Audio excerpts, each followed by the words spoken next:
अब तक जो हमने रिकवर किए हैं 1 करोड़ 7 लाख रुपये है।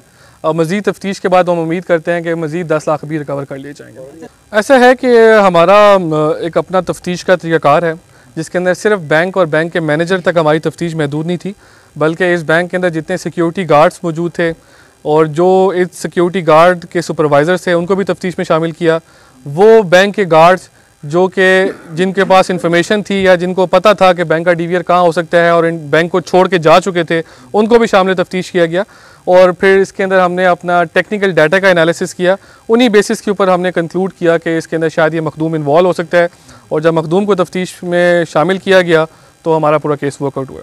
उसकी डेड बॉडी बैंक के वॉशरूम के अंदर से मिली, और इनिशियली पुलिस ने जो तफ्तीश की उससे हमें अंदाज़ा हुआ कि एक मर्डर केस है जिसके अंदर सिर्फ सिक्योरिटी गार्ड को कत्ल किया गया है वॉशरूम के अंदर, और जबकि सेफ़ और जिस कमरे के अंदर सेफ़ है और उस कमरे का जो दरवाज़ा है वो बिल्कुल इंटैक्ट था। और पुलिस ने केस की तफ्तीश स्टार्ट की।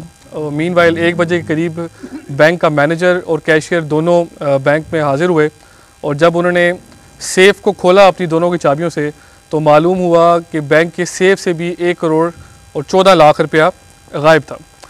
पुलिस ने केस रजिस्टर किया, बैंक रॉबरी के अंदर 396 केस के अंदर रजिस्टर किया और इसकी तफ्तीश का आगाज़ किया।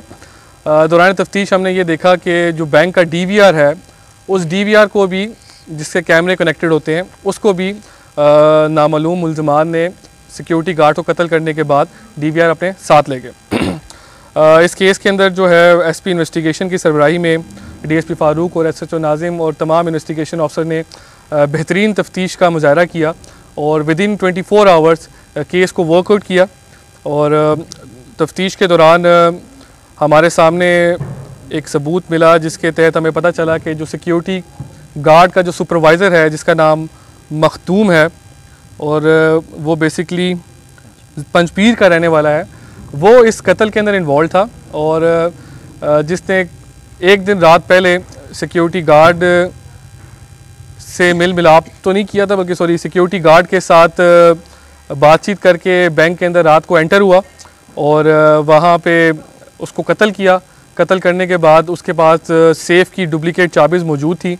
उन डुप्लिकेट चाबीज़ के थ्रू उसने बैंक से सारा कैश निकाला और जाते हुए बैंक का जो डीवीआर है उसको भी साथ ले गया।